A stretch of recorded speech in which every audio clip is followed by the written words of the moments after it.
There is a moment just before success, just after a breakthrough, when the ground beneath you shifts, when the very thing you fought for is within reach, and suddenly your hands tremble, your breath catches, and you sabotage it all. Why? Why do we unravel when we stand at the threshold of our own happiness?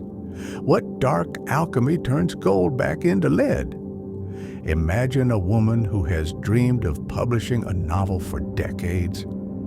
She finishes the manuscript, sends it to publishers, and one day an acceptance letter arrives. That night, she deletes the entire file. Or the man who trains for a marathon crosses the finish line and then collapses, not from exhaustion, but from the unbearable weight of his own achievement. We call this self-sabotage, as if it's a flaw to be fixed. But what if it's something far more ancient? What if it's the soul's rebellion against a world that demands we shrink to fit our victories? Consider the myth of Icarus. We're told he fell because he flew too close to the sun, drunk on ambition. But what if the real tragedy wasn't the melting wax, but the moment he looked down and realized he was no longer the boy who needed wings? There is a terror in outgrowing our own stories, a loneliness in becoming who we said we wanted to be. Because success doesn't just change our circumstances, it demands we change ourselves, and that is the crux of it. We'd rather cling to the familiar ache of almost than face the vertigo of after.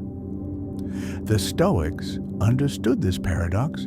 They called it the second arrow, the pain we inflict upon ourselves after life's first strike. You miss the promotion, and that is the first arrow.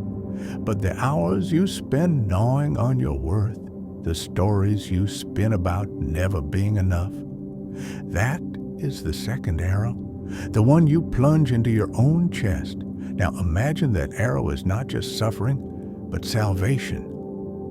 What if self-sabotage is not a failure of courage, but a twisted act of self-preservation? A way to stay in the wound because the wound is home? Think of a child who learns that love is conditional, that to be celebrated, they must be small, quiet, unthreatening. Years later, when they stand on a stage, applause roaring, their body betrays them. Voice cracks, knees buckle, because deep down they know to be seen is to risk being unlovable. This is the shadow of belonging. We'd rather fail on our own terms than succeed and lose the only love we've ever known. So I ask you, what have you abandoned at the brink of triumph? What version of yourself did you bury because the world wasn't ready for her? There's a story of a sculptor who labored for years on a masterpiece. On the day it's unveiled, he takes a hammer and shatters it to pieces. The crowd gasps, but he smiles. "Now you see it," he says. "The real art was never the statue, but the courage to destroy it." Is that what we're doing when we burn our own bridges? Not retreating from greatness, but refusing to let it define us? The philosopher Kierkegaard wrote of the dizziness of freedom, the nausea that comes when we stare into the abyss of our own potential, because it's easier to fall than to fly when you spent your life believing the ground was all there was. And here's the cruelest twist. Society rewards our self-destruction. We call it humility when a woman downplays her achievements. We call it relatable when a man laughs off his ambitions. But name one culture that worships those who dare to shine without apology. The Greeks had a word for it, hubris, the crime of forgetting your place. But what if the real crime is remembering your place too well? So let me ask you this. What if your self-sabotage isn't a mistake, but a message? A signal from some deeper self that's tired of playing small, that would rather crash and burn than live a life that's perfect and hollow. There's a scene in the Odyssey where Odysseus ties himself to the mast to resist the siren's song. But what if the sirens weren't luring him toward destruction? What if they were calling him toward his destiny? What if the part of you that sabotages is the part that knows you're meant for more than this? Think of a tree that grows around a fence post. Over decades, the wood swallows the metal not in defiance, but as a testament to what it endured. Your self-sabotage is that fence post. It's not the enemy, it's the evidence. Proof that you grew anyway, that you bore fruit in spite of everything. Now, lean in closer, because this is where the path splits. You can spend your life diagnosing why you falter, or you can ask the terrifying question, what if I didn't? What if the next time success knocks, you fling the door wide and say, I've been waiting for you? There's a Buddhist parable about a snake that mistakes its own tail for prey. It spins in circles, jaws clamped, devouring itself. The monk laughs and says, the hunger is real, but the enemy is not. So tell me, what have you been biting that's actually part of you? And if you let go, what might you become? Like and subscribe if you're ready to unravel this deeper, because we've only begun to trace the thread. Now imagine a man who's been told his whole life that happiness is a mountain to climb. He reaches the summit gasping, and instead of euphoria, he feels nothing, just the wind howling through the hollow where his purpose used to be. This is the live arrival. That achievement will fill you. But what if the goal was never the peak? What if the real transformation happened in the moments you wanted to quit? Consider the lobster.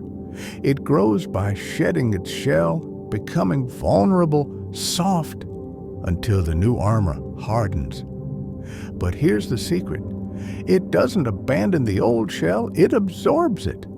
The calcium, the fractures, the scars, all become part of the next incarnation. Is that what you're afraid of? Not failure, but the unbearable lightness of your own becoming? There is a story of a trapeze artist who, after years of practice, finally masters the triple somersault. The crowd holds its breath as she leaps, but at the last moment, she opens her hands, not to grasp the bar, but to let it pass. And as she falls, she smiles. Later, they ask her why.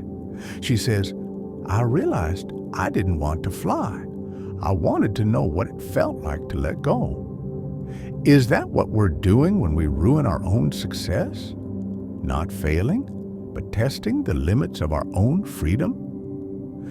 The German poet Rilke wrote, perhaps all the dragons in our lives are princesses who are only waiting to see us act, just once, with beauty and courage. What if self-sabotage is the dragon guarding the treasure?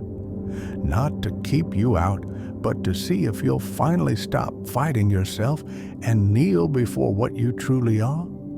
Think of a river that carves canyons not by force, but by persistence. It doesn't question if it's worthy of shaping the earth. It simply flows. And when it meets an obstacle, it doesn't rage or retreat. It finds another way, or becomes a waterfall. What if your setbacks aren't proof of weakness, but the universe whispering, you are not a straight line. You are a current, a storm, a force that cannot be contained by the old stories of what you should be. So I ask you now, What would happen if you stopped apologizing for your own depth? If you stopped measuring your worth by what you've ruined and started honoring what you've refused to destroy? There's a Japanese art called kintsugi, where broken pottery is mended with gold. The fractures aren't hidden, they're illuminated, because the breaking is part of the history, not the end of it. You've spent years seeing your self-sabotage as the enemy, but what if it's the gold, the raw material of your next becoming? Stay with me. This is where the real work begins. Like and subscribe if you're ready to stop fearing your own heights. Now picture a phoenix that hesitates before the flames, not because it fears the burn, but because it has grown fond of the ashes. We are creatures of nostalgia, even for our own suffering. We cling to what we know, even when it chokes us, because the devil you know feels safer than the God you've yet to meet. But here's the truth. No one tells you you don't rise from the ashes once. You rise every time you choose not to stay where you burned. Every time you look at the wreckage of your own making and say, "This is not my grave, this is my birthplace." So tell me, what have you mistaken for an ending that was actually an invitation? The Sufi poet Hafiz wrote, "You are a divine elephant with amnesia." What if your self-sabotage is just the moment you catch your reflection and tremble at the size of your own soul? Let me leave you with this. A seed does not grow because it is certain of becoming a tree. It grows because it refuses to stay safe in the dark. It cracks itself open against the dirt and reaches for a sky it cannot yet see.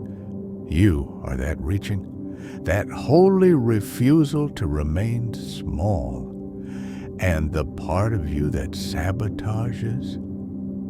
It's just the last echo of an old voice asking, "Are you sure you're ready to be this free?"